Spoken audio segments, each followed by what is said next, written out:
FedEx full, we commanding the block. Burgundy and gold, got the city on lock. Hustling plays, ain't no need to pretend. DC reppin' strong and we fight to the end. Command is moving, no breaks, no pause. Hands in the dirt, respecting the call. K-Dot and the mid dissect the grind. District divider with a city in mind. Trying to dance why, don't miss a bit. And you gotta spread the words, or shit is shit. K-Dot. Welcome, everyone, to District Divided, a DC sports podcast. More specifically, a Washington Commanders podcast. I am Amit. That is K-Dot. And this episode is the post-game reaction to the loss at home to the Denver Broncos, 27-26 in overtime. Went for it all.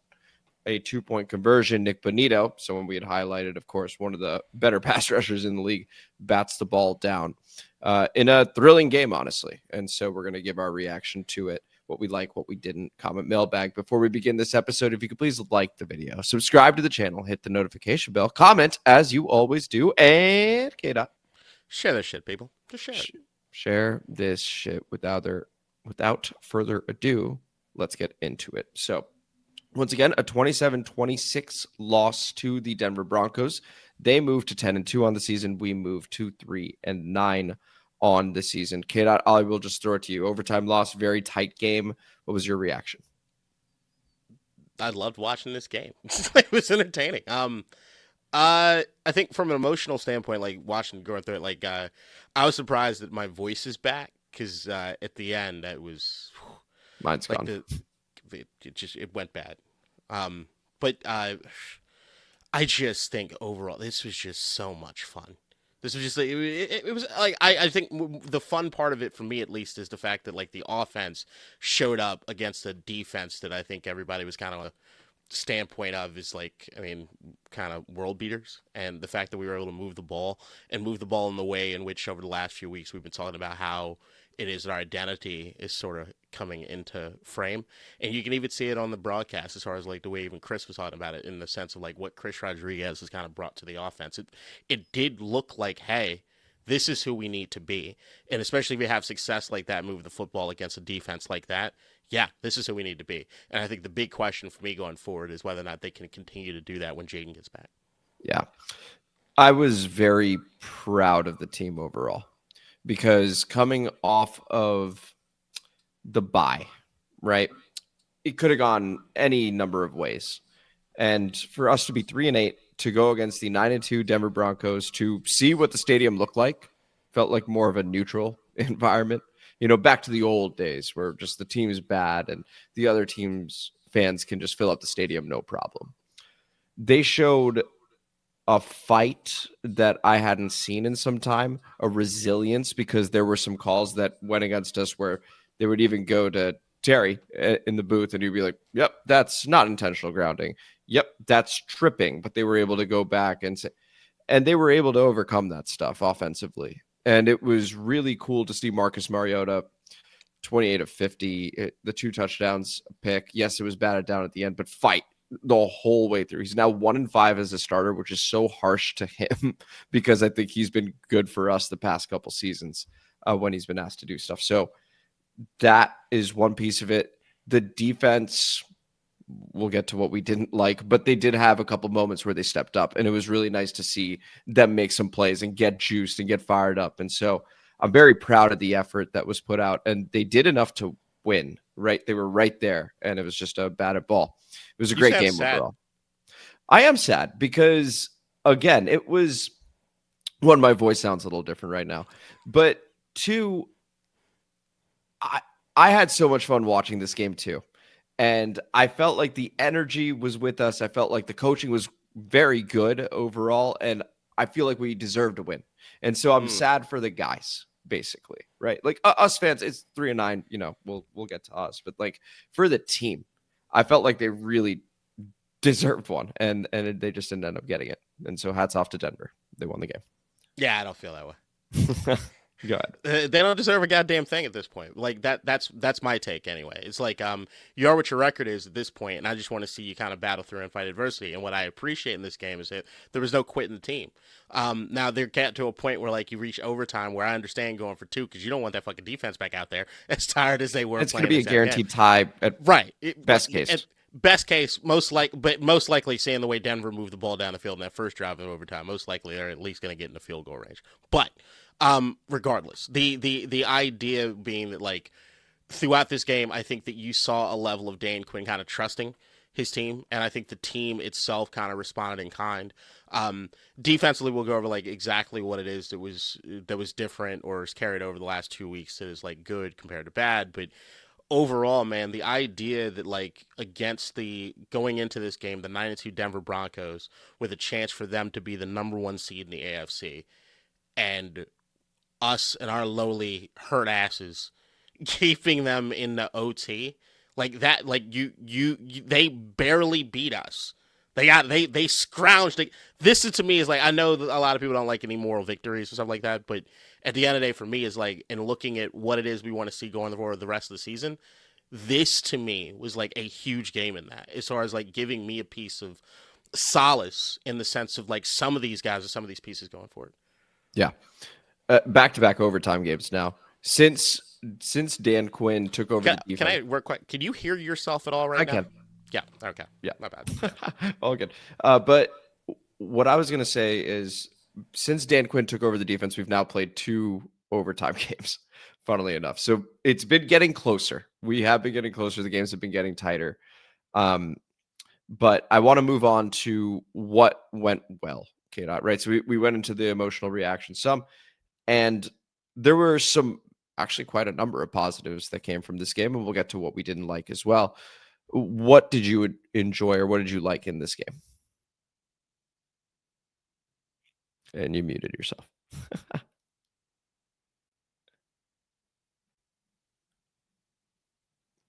K-Dot still cannot hear you, just to be clear. No.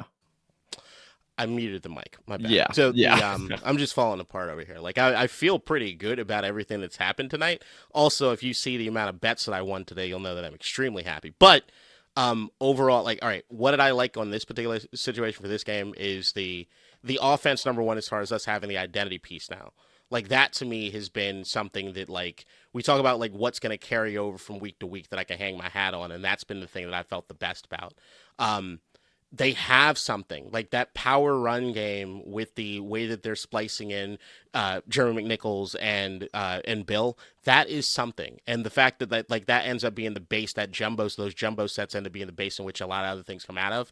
You can see something there. The idea that like seeing Terry out here on the field was amazing, and like even knowing how long it's been since he's done anything really. It was dope to see him get involved in the way that he was and like be that playmaker, and for them to do what they did as far as like the slant and him getting the release. Like it started looking like Terry was starting to feel himself more and more the game goes on. It's like that's great going forward, right? The fact is that like one of the things is going to be a takeaway, and the only reason I probably is so upset about the loss is that Traylon Burks catch gets put in. I mean, we might remember it, but it's not going to get the same remembrance that it should have gotten if we got the win, right? And if I'm being honest, Traylon Burks ends up being one of those guys I feel really, really good about going forward. Now, those are things that are fucking awesome. And that's just on the offense. So like and every time I saw anything with Marcus, is like the thing with Marcus is that he can, if you have him on schedule, he's damned good, right? If he's off schedule, he can usually make some things happen with his legs. Not as good as Jaden, nowhere near as good as Jaden, but he can make some things happen with his legs. The only thing with Marcus is that sometimes he gets to a hero ball standpoint when he is in that sort of sense, and then he does the dumb shit. But overall, like all I saw with this is like, God damn, man, if Jaden just looks at what Marcus did and just get rid of the ball quickly, if he gets that boom bap going, like what the fuck, like what is that gonna look like going forward? Like that shit excites me, man. That shit gets me going. Like I feel good about the prospects of where this team is going along those lines. Like I don't know anybody. Why wouldn't you feel fucking great about that part of it? Yeah, for me, Traylon Burks, that catch was incredible. I couldn't believe he came down with that. Right. And the immediate thought was, oh, that's sort of like Odell. Right. And then all of a sudden the broadcast is also going, all right, looks like Odell. Beckham even tweets it out, which is pretty cool. So like that was awesome seeing that catch. And you can have hope for him moving forward, as maybe we found a guy on the waiver wire that is going to end up being something for us moving forward. So Traylon Burks for one. Then the other thing that I really enjoyed, I'll go to the defensive side. I'm going to go back and forth a little bit. Jonathan Jones, when the ball is very quickly thrown to the wide receiver, he closes down quickly, because there were so many moments where we would be like 5 yards behind the sticks on 3rd and 10, for example, and we would just wait for them to arrive at us. And it was just disgusting. I just hated that. But Jonathan Jones would close down immediately. The moment the ball was released, he was right there ready to stick him. So like I really enjoyed watching Jonathan Jones in that element of it. The run game, this was a game where we were not supposed to be able to run the ball. We were able to run the ball like pretty effectively. Chris Rodriguez, 11 carries for 41 yards, but one of them's a touchdown. Then Jeremy McNichols averaging 5 yards a carry, 6 carries for 30 yards. And Bill, 4 carries for 20 yards, with Marcus, 10 carries for 55 yards, right? So like, it was cool to see that. And of course, the team just has different juice with Terry McLaurin. 7 catches, 96 yards, and a touchdown. His first game back, Pat Surtain's first game back. That was an awesome battle to see. And then Zach Ertz, going to give ourselves a little pat on the back here. We said tight ends, that you can exploit the Denver Broncos with tight ends when everybody else is just like, oh, Denver, there's absolutely nothing you can do. Zach Ertz went for over 100 yards, and that included a drop in the end zone that would have been a touchdown. That would have been 11 catches for 110 yards and a touchdown. Instead, it's just the 10 catches for 106 yards on 13 targets. I mean, he did his thing. So I wish we'd seen more Ben Sinnott, but those are things I liked, K-Dot. That's the number one thing I didn't like. What? How much do they fucking hate Ben Sinnott? Like, well, let's get to what we didn't like. Go ahead. Like, I know I joked in the last episode, like, I just want another, and they got Colson Yankoff. I was laughing when that happened. I was like, cool, he got a catch too. I do not understand the deployment of Ben Sinnott, especially when you see the way that Zach Ertz has been deployed in this game. Like, you know, this is something I've been asking for a very long time as far as some of the short game stuff with the tight ends. And you clearly stated this was going to be one of the games in which we could be able to do that. And, like, as soon as you said that and then everything else in line is like, yeah, Ben Sinnott seems like it's got to make sense. I can't imagine what it is he's doing or not doing that's not allowing him to get that time on the field, because we already know just even what we've seen in the short limited time, he's clearly the most athletic of any of those guys. He's the fastest out of all of those guys. And if you look at like his college record or anything like that, that would be the thing I kind of hang my hat on. So I don't get that at all. I'm not sure what the hell is going on with that dude, but like at this point, like, is he getting cut? Like I don't know what's happening with the Ben Sinnott piece. Yeah. I'm looking forward to seeing the snap counts when those finally come out to see how much he did play, how much he didn't. I saw him on the field. That was cool. But it was really, again, we talked about it. This was a game, just to echo what you said, this was a game where if you had a tight end that could do something after the catch, you could actually properly exploit this defense because there was space. And Zach Ertz, God bless him, he catches it, and that's about it. He had a little bit of yak on a couple of these plays. But, like, imagine if someone younger, faster was able to do exactly that. It's not like it's a non-catchable ball. Like, Marcus was putting it in spots where any of the tight ends could have caught it. So I would prefer if it was someone quicker. That's one piece. We also had the tight end screen to Zach Ertz. I was like, it's a great play call. Why to Zach? Right? Like, that's another element of it, which was very frustrating. The end of the first half, I thought was incredibly cowardly. 16 seconds, 2 timeouts, and you're at the 35-yard line. I don't know why you kneel. Right? You can run on first down. And if you get 10 yards, okay, take a timeout and you can do something. You get 2 yards, fine. So be it. You ran a play. You could say you tried and you moved on. To kneel there just felt so antithetical to who we were last season. And so that was super frustrating to me. This whole anybody, anywhere, anytime. And like, you know, we're the team that goes for it. This is who we are. And to kneel with, 16 seconds left, 2 timeouts, you're probably not scoring, but like to not even try, I think was just when you're 3-8. Like I didn't fully understand that.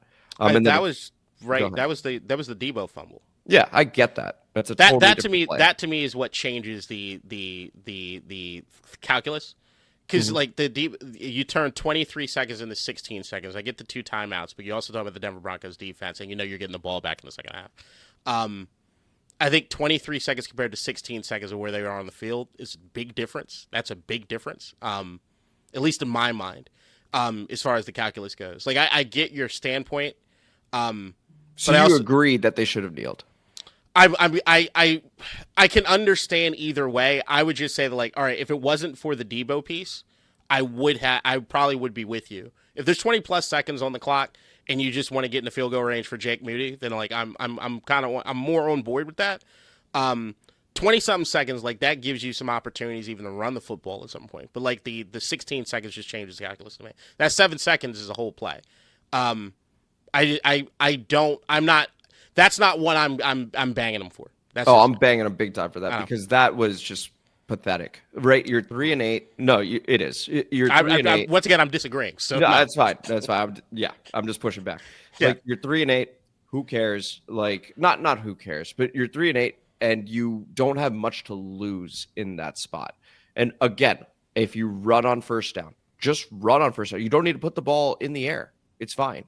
Like if you just run on first down and see based on that what you'd like to do. You can just run the clock out. That's fine. Denver doesn't have any timeouts. You just let it go. Or if it goes well, you can call a timeout, right? And if you have a fear of fumbling because you're like, oh man, now we're going to put the ball in harm's way because Debo fumbled on specialty. Like it's not even in his head. I don't know. I just thought that was really bad. I just think it's a time thing. Fair enough. 2 timeouts. And then Marcus Mariota, I don't know what he's doing on that throw, on the interception to Dre Greenlaw.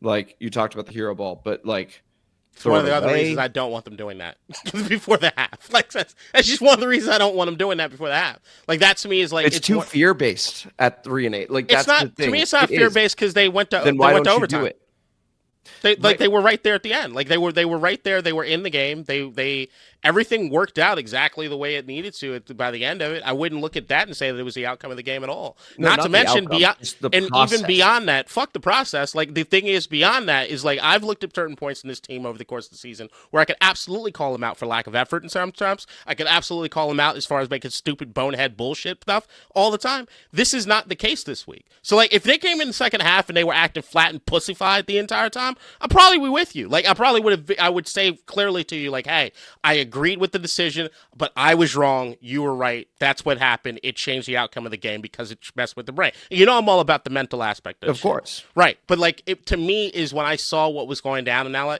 I was fine with it, especially when I saw what happened in the second half and I saw the way they responded to everything. I've got zero problems with it because I just don't think it left any bad taste. And I'm usually right there with you as far as any kind of criticisms, especially for this coaching staff not sticking to what it is the mantra is supposed to be as far as like being a commander. I just don't think that particular situation or scenario fit. Yeah, no, I could shoot them bail for that. That's fine. You continue to shoot them bail. I'm going to go ahead and go, hey, there's a possibility you actually win the game if you just go. It's possible. It's not likely, but it's possible. So anyway, that was just one piece of it. But you remember before the game, this is the other thing. This is the other piece that I got to continue to. And we can move on. Yeah. In the pregame, we both talked about how in this particular game, the most important thing is to not get too cute, not get too special, and be completely okay with punting the football, which goes back to also a guy who I think deserves even more flowers, which is Tress Way, especially even on that extra point, which was a high snap, and he got that fucking ball down. I don't know if everybody caught that, but he was fucking awesome. That to me is what it is. Is like it's one of those situations or one of those scenarios. It's why I was so angry at Marcus for that stupid fucking interception. Yep. It was like, yo, what are you doing? Like we're right here. Don't Points do at that. A premium. Right. You're right there you're right there on the razor's edge. And that to me is one of those situations where with this particular game and this particular opponent, those times where you want to get a little, fuck it. I pump the brakes. Like this with this particular team in this particular scenario, this is one of those ones where it's like you've got to play this on the margins. Like that to me is what this game and this particular opponent was about, which is what we keep you in the game. The thing with this game is like you make that one mistake, like Marcus did. I thought that mistake was going to cost us the game, period. Yeah. Right? So like you get one of those things, you get Denver that can, we saw 2 times they scored like that, right? So like it's that's how quick shit can change with them. So it's like you have to play it right there on the line. I get it. I understand sometimes it's fucking frustrating, but I was actually proud to some degree that they did. different. I'm dead serious. Like, because No, I know you are. But my whole thing was that was the game plan. Like, that was the game plan. What I'm saying is running the ball on 1st and 10 satisfies all requirements. It's safe. Not to me. Yeah, it's safe, right? Unless you really are worried about fumbling on one play. Wow. It's safe, and you're finding out if you're going to be within field goal range and if it's worth trying something. That's it. Okay. All right, so looking at the defense, stuff I didn't like. That 3rd down efficiency was just, it felt like 3rd and 8, 3rd and 10, 3rd and 12, you name it, the Broncos were going to hit it. Ultimately, the numbers bore out to be a little bit nicer than it felt. But every single time these guys had a 3rd down, it felt like, oh, I'm very, very confident Denver's going to convert this. Save the one throw from Bo Nix directly to Bobby Wagner. It was just like Denver almost had an on switch where they're like, okay, we can run the plays that we know work now.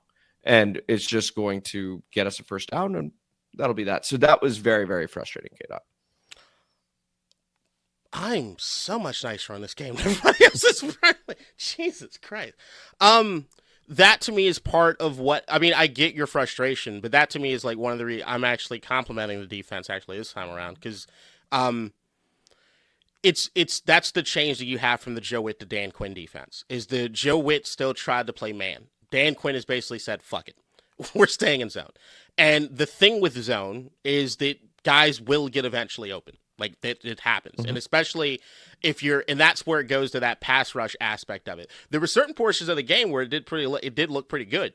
But then there was also times where it's like they're still having that same issue. And even it reared its head in this game too. Remember me specifically calling out Will Harris on what happens with tight ends?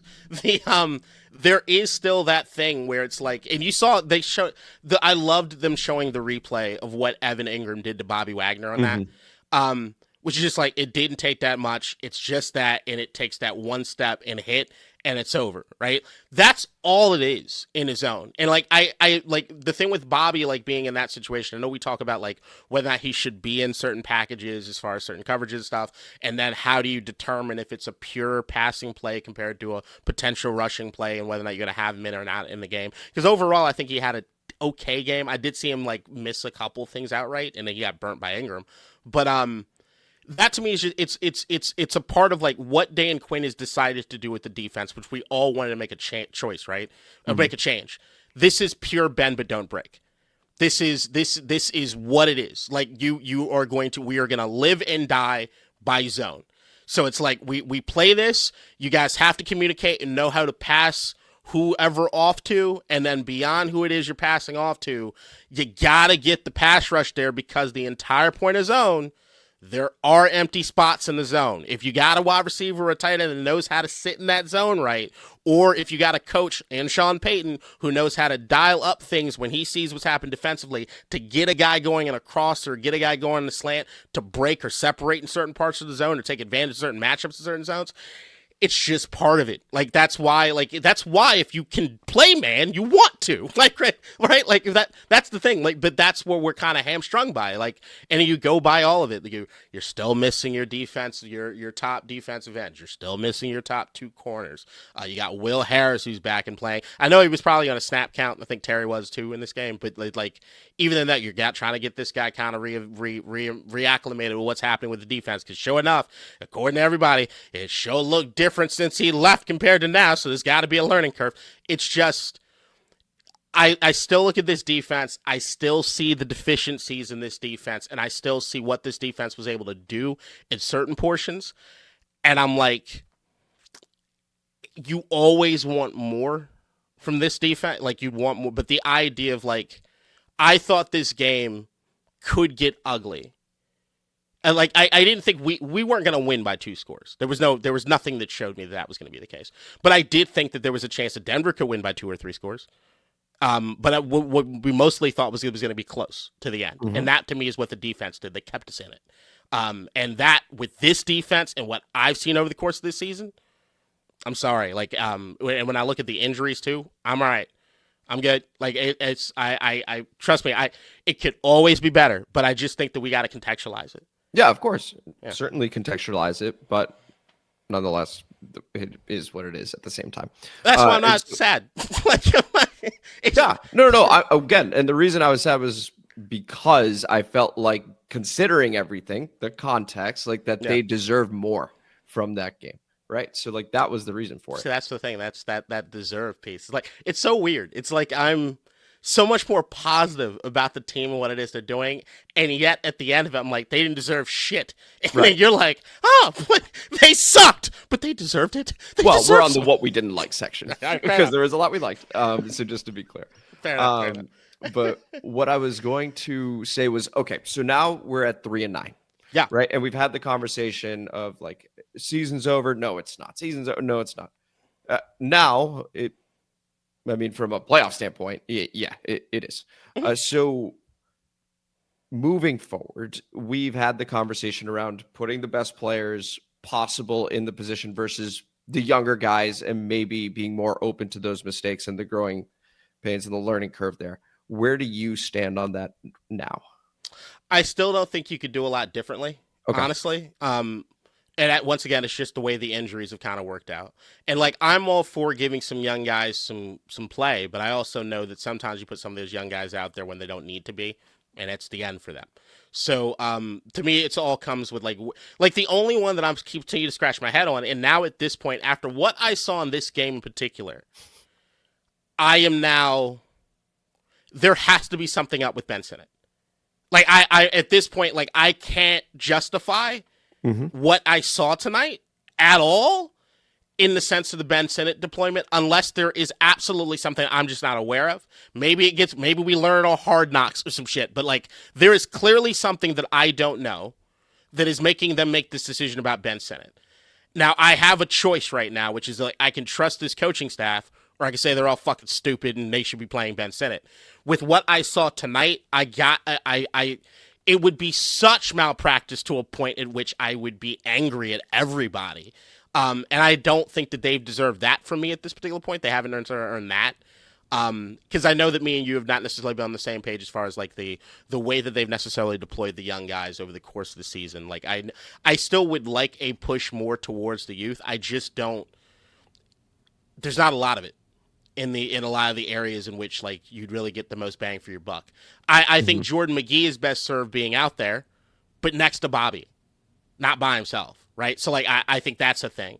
Or like Kane Madrano, Ali Kyle, like I want to see them play more, but also that I want to see them play once again alongside somebody, not necessarily them by themselves, because I just don't think that serves them well.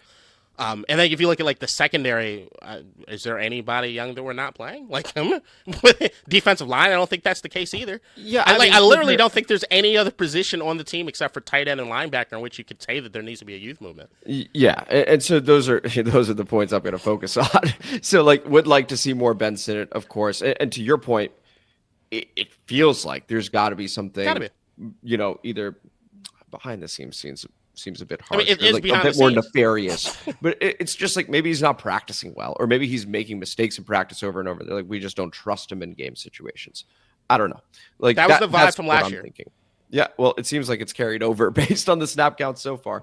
I would love to see Kane Madrano. I'd love to see Ali Cajo, right? Like those guys, I would certainly like to see. I agree with your take that I want to see Jordan McGee next to Bobby. I would also like to go, hey, for this one defensive series in this game, you're going to be there. You're going to be Bobby for this series and see what that looks like. Or for these 3 downs, right? Yeah. If they get a first down, Bobby's right back in there. And you sort of dip your toes in the water and just see what that looks like. That's what I mean. I don't mean, just clarifying my take, I don't mean bench Bobby Wagner. I don't mean bench Zach Ertz and pull the plug on these guys. No, I still need them, right? Like they help with the growth of the team. Right. But if we dial them down a little and allow opportunities like that, where it's 100%. Like, okay, hey, Jordan's going to get this series, and we're just going to try that if that's right. That's what I mean, right? So like more opportunities for that. I'm of the idea, and I saw that they did this, I think. This week, I did not see a lot of McGee out there. I'm not sure exactly what happened. I actually saw a good amount of it. Did you see a lot of them? Oh, at least he didn't pop off the screen for me anyway when I was doing it. I enjoyed watching Jordan McGee. Okay, all right, maybe I just wasn't paying attention enough, I guess. Yeah. But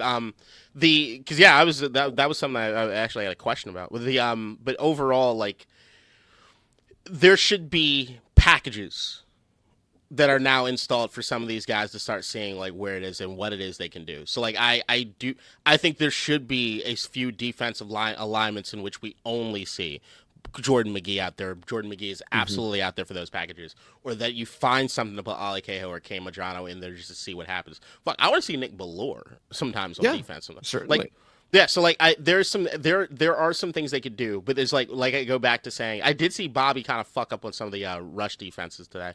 That'll probably make itself known more in the all-22. But I still look overall and say no matter how badly that Ingram juke, like not even a juke out, semi-fake right to left, like had Bobby in a fucking spin cycle,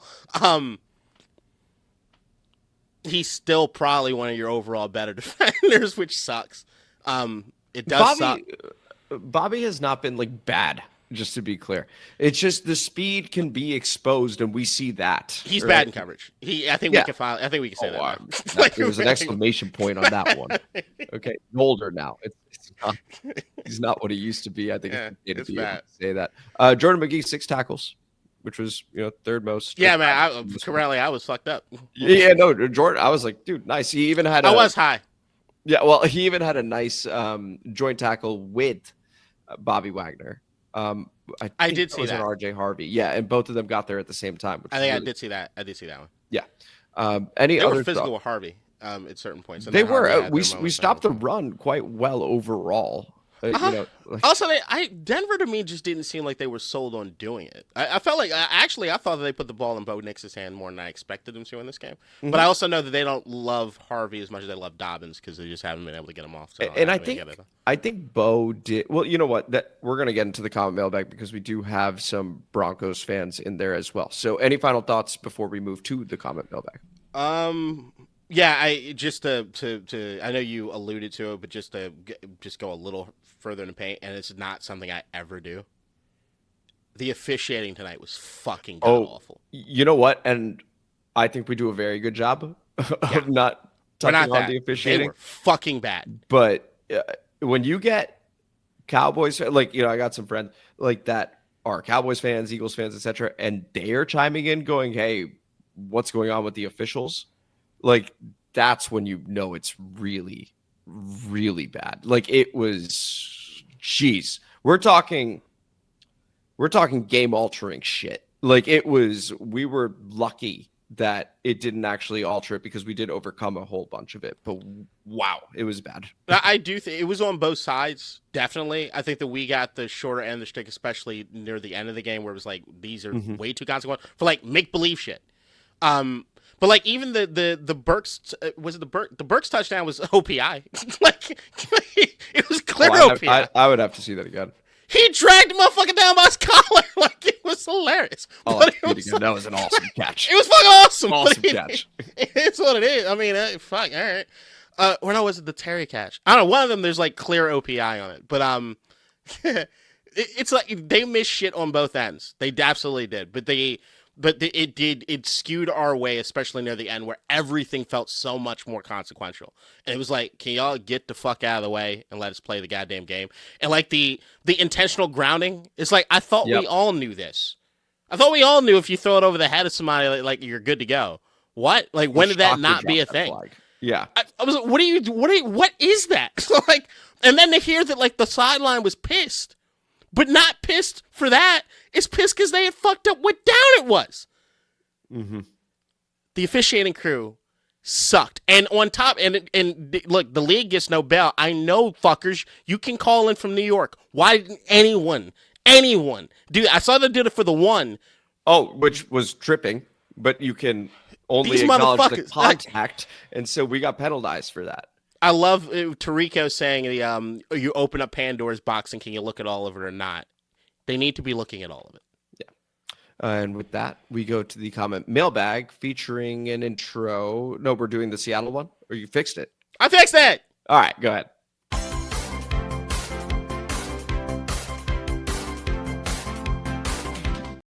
All right, and on to the comment mailbag we go, where we have, I want to say 12 comments total. Motherfucker.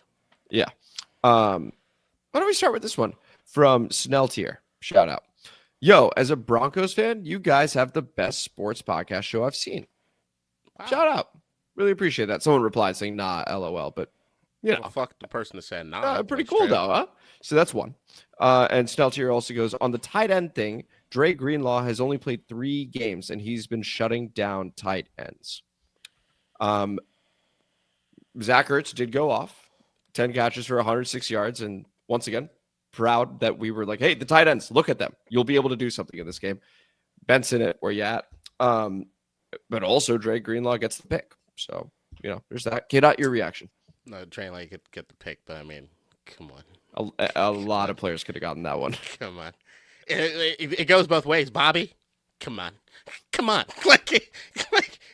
Although, shout out to Mike. Mikey.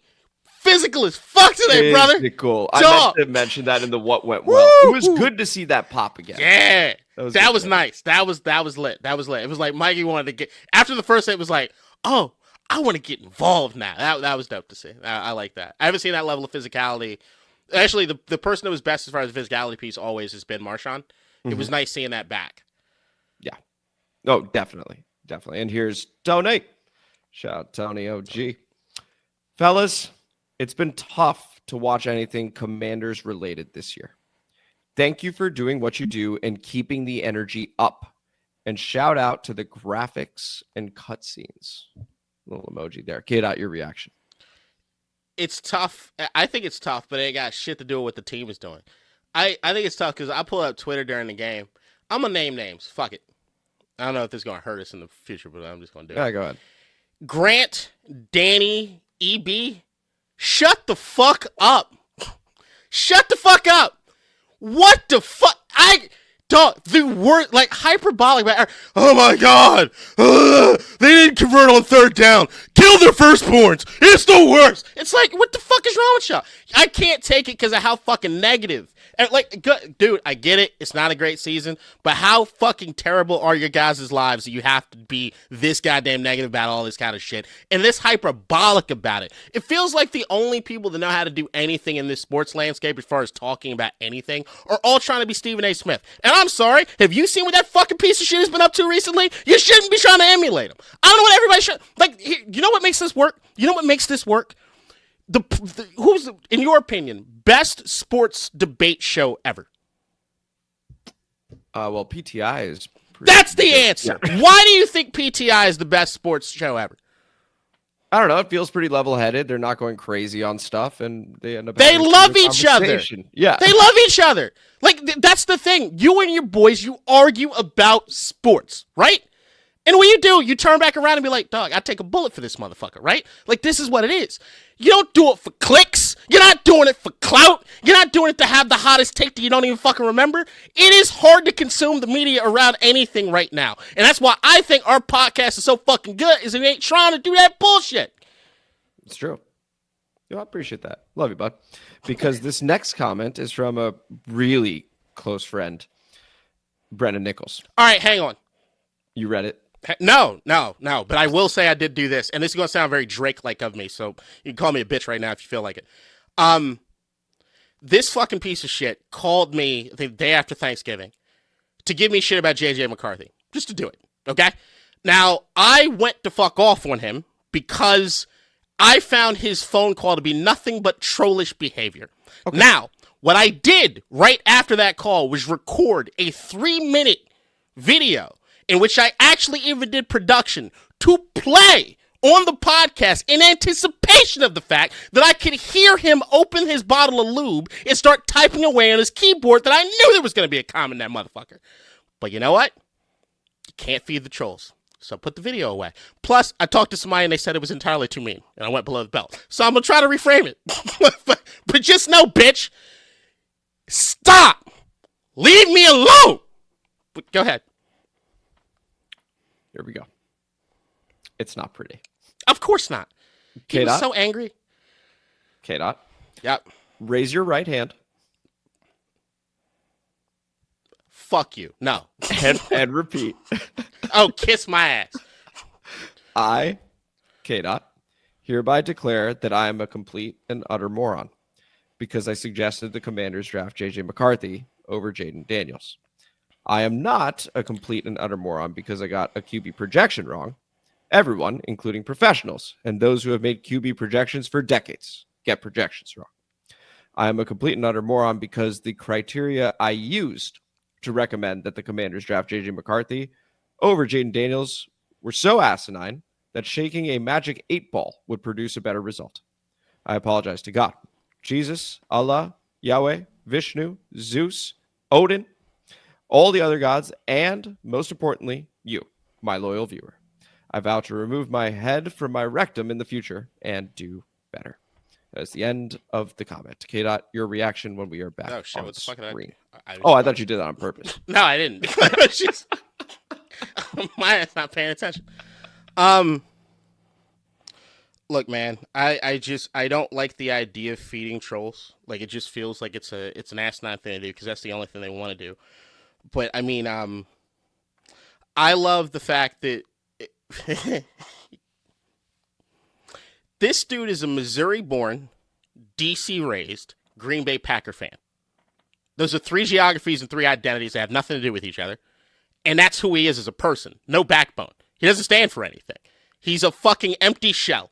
And all he does is either call me or go in our comments to try to get his thoughts out. Because he lives in an echo chamber with conversations of just himself. Fuck off. Fucking die. I don't give a shit. But stop using me and my platform, you bitch, to get your thoughts out. How about you tweet? But here's what you won't do. You won't tweet because you're a bitch. You won't get your thoughts out. You know what it is? You know why I have takes that people can come after me for?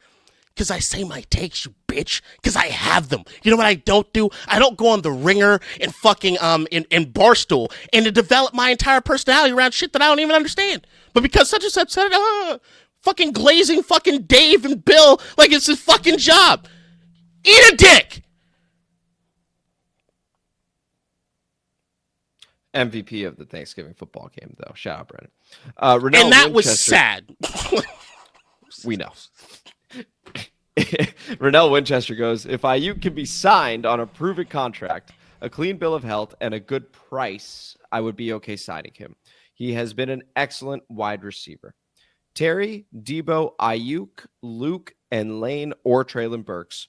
5 wide receivers, a killer proposition. Your thoughts, K-Dot? Your thoughts? It's all about the money to me. I don't want to tie up too much money in that. And now, and even seeing Terry tonight play, and then Terry and Treylon play. I'm like, dog, I got it. give me my Luke back. Luke was finally being something. Give me my Luke back. When I get my Luke, the only person I'm looking at the team that I'm like, I need to see something from you is Jalen Lane right now. And then beyond that, I still think you got to draft wide receivers occasionally. You still got to look at free agency occasionally. But beyond that, as far as like having dudes that I got to worry about how much to make it from a contract standpoint, I'm good. Yeah, it's an interesting one. I do think that, like K-Dot was just mentioning, if you're able to get Ayuk at a good price, then I'm with it, right? Because we know just from this season, a couple wide receivers go down all of a sudden, man, you're not really throwing them much, right? And so it's nice to be able to have depth at that position, right?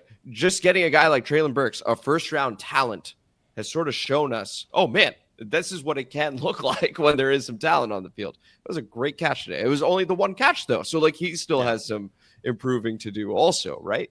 So, very curious to see what it looks like moving forward. If we can make Ayuk work at a proper price point for us, that long-term we're good, that'll be great. But we'll see what happens with him. He's going to be a very interesting case this coming off season. Does anybody know why he's unhappy yet? No. Okay. No. But I'm sure we'll find out. Stuff tends to leak. James Ferguson, shout out, going, either of y'all go into the game? I got tickets again. Seems like this will be a horrible one to watch. It ended up being a great game. K-Dot, your reaction. Oh, apologies, James. I try not to text during a game. I usually have like my notifications on. Even Ahmed can admit that it's hard to get to during a football game. He did send me a video of him in the stands watching the Trey Burks catch, and that was dope. Wow, that was cool. Yeah, so and I know he was very pissed that he had to wait until overtime. But also, James, while I do appreciate you going to the game to root for the Commanders in this particular situation, I get it.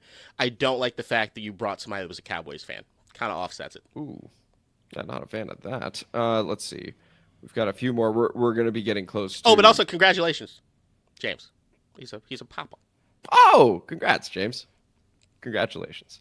Let's see. Let's go to Jamal Bibi-Sharbambi. I think we are a good match for the Broncos. This could be the game to make the season right side up again. And we were all so close to being able to do so. Once again, Nick Bonito making the play of the game, of course, because it ends the game on that 2-point conversion, batting the ball down. And like Chris Collinsworth had mentioned and then shown in the replay, Jeremy McNichols was wide open. He would have walked in. That would have been the walk-off. Great game. Unfortunate result on that final play. K-Dot, your reaction? Yeah, man, this is why I'm pushing back so hard on this one, and I'm excited when we get off of here to go watch Dan's presser. Mm-hmm. I need to know where everybody's head's at after this one, man, because this to me is when you hang your hat on, you feel good. You should feel good about yourself. To me, it came down to the end, and I'm going for 2. Everybody was on the same page. Going for 2, right? Undoubtedly.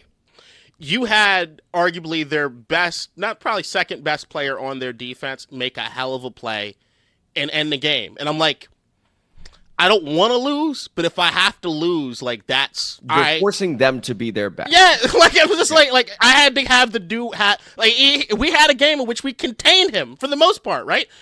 Marcus was getting the fucking ball, and they weren't sacking him. So at the end of the day, that being the thing that ends the game, is disappointing as it is, because it's right there. It's right there. I think the difference in someone's mindset, right? Looking at the football team with this record, to think that you were that close. And that would have such a detrimental effect to the way that you feel about the way that you played in this game. You've got to readjust your thinking on that. That to me is if you are proud of the way you played, and you should be, a lot of these guys should be, that should be the thing that carries over. Not, fuck, we lost this game. I don't want that. There's too many good things and energy that's on this. Dog, when's the last time you see Frankie Louvu play like this? No, I can't remember a time this season.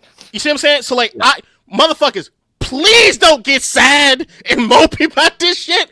I need everybody to feel this shit and feel pumped up about it, because I'm feeling high.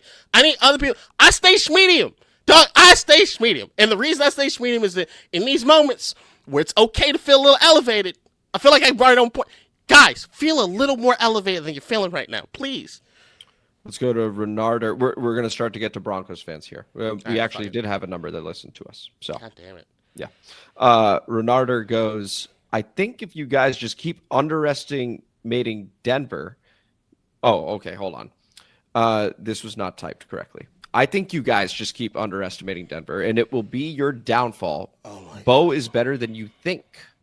Bo Nix's stat line, 29 of 45, 321 yards, a touchdown, a pick, only sacked 1 time, but only sacked 12 times on the season, I want to say. So the pass rush did enough to get to him the 1 time. And he also added 2 carries for 16 yards. Normally runs anywhere from 3 to 5 times a game, the 2 times. Overall, a solid stat line, honestly. And I know I'm a Bo Nix hater, so I'm saying it's an honestly good stat line. K-Dot, your reaction? Well, considering I know this person's not going to listen to this portion of the episode because they clearly did not listen to the entirety of the last episode, shut your bitch ass up. And nobody was saying any. We both picked Denver to win. Shut your bitch ass up. You clearly didn't listen to the episode. You saw 2 Commanders fans and then had to see, this is that Brennan shit. I'm telling you, these motherfuckers are just, they don't know how to act anymore. Well, we're not done, because BNS Systems goes, is that for Bo Nix? I don't know. Bro, Bo is the best 4th quarter QB in the league. Didn't think to mention that. Get out your reaction. Yeah, but this is what, his first overtime win? All right. Cool. Look, I get what it is as far as they showed that fucking stat about the most wins that any of the quarterbacks from last year had, and he's leading the bunch. Cool. He also got by far the best fucking defense. So shut the fuck up. Yeah, he's got a damn near Hall of Fame coach, depending on how you feel about the guy. He's got the number 1 defense, unreal defense, number 1 in sacks, number 1 in yards per play. We actually outdid that. He's got a lot set up. I think you put any number of the 2024 draftees from the first round on that Broncos team. No. And I think, hold on, you didn't hear what I was about to say. And I wasn't about to say 10-2, but I think they're all minimum 6 wins. No. 7 wins. Oh. No, I can tell You're you right, why. not JJ McCarthy, but like the other guys. That was good. That was solid. Yeah. No, the reason I push back on that is that Sean Payton's the coach, which means if it was Caleb Williams, or if it was Jaden Daniels, or if it was Michael Penix, it wouldn't work out. You put the piece together. we go to Eli Garcia. You can't. That was good. You can't say Bo is who. Yeah, but you had to fuck with it with the JJ line, and that's the only thing I'm gonna think about now. That's fair. Hey, touche. We got each other on that one. You can't. Hey, but you know who cashed a plus 1,600? Hey, good shit. Seattle Seahawks scoring defense, baby. That interception was the funniest fucking thing. Oh my lord! I was watching with Ridge Where Your Helmet At, and he showed it to me. I was dying laughing. I placed 2 major bets on that game. That was the one, and I went the other direction, which is what I also thought was possible, which I had him throwing for like 3 touchdowns and 400 yards, and my thought was like, this is going to be the week I got to hear from everybody about JJ. Like, this is, so I was going to say, yeah, there's like, this guy did it. Yeah. I got to hedge it, because I was not prepared for that. You're but like, hey, JJ don't look that bad! You can't... With an undrafted free agent rookie, right? Just saying. It is what it is. We conclude with Eli Garcia, who goes, "You can't say Bo is who he is without context to each game. He's going to surprise again and bring down the sledgehammer on the Commanders." What I'm sensing, K-Dot, is that these Broncos fans go from road podcast to road podcast, and they defend Bo Nix. That's it. Because they want him to get the respect they feel he deserves. I think he gets respect, just to be clear. I just think when not necessarily from me, and that's all I want. Yeah, not necessarily from me. That's all I want to hear. But because I think I actually literally said, "Please stop disrespecting Bo," and I said no. Right. Anyway, this was the show, man. This is District Divided, a DC Sports podcast. More specifically, a Washington Commanders podcast. This is like close to 2 a.m. in the morning right now. Thank you guys for listening. I'm wired. I took my Adderall entirely too late. I was tired earlier, man. I watched too much fucking football today. Made a lot of money, of course. Oh, also, let's hash this out right here on the pod. Are we doing all 22? Are we doing a breakout like episode? Or are we just gonna fold it in? Because man, I'm still like we're 3-9. Can I pack it in? Like everybody else wants to pack it in. Yeah. Can I pack it in? No. We got an all 22 review episode coming. We just maybe unilaterally decide that we'll talk. We'll talk. And maybe it's rolled in. We'll talk. We'll talk. We'll talk. I want to do all 22. I don't necessarily want to get it all in by Tuesday. Yeah, that's fair. We can talk about this week. How about that? That's fine. I want the audience to know how much it pains me. So when I do them, you watch the bitches. It's actually true. Maybe we should clip that. But I'm Amit. That is K-Dot, who really doesn't want to do the all 22 right now. And if you enjoyed this episode, please like the video, subscribe to the channel, hit the notification bell, comment as you always do, and K-Dot. Don't be a little troll bitch. Like, you're better than that, people. Like, you're one step removed from just being a MAGA conspiracy theorist. And if that's what you want to be, then just fucking do it. And I know people are trying to silence people like me because you got guys like JD Vance that blowing up. In DC, we're just hoping that you listen.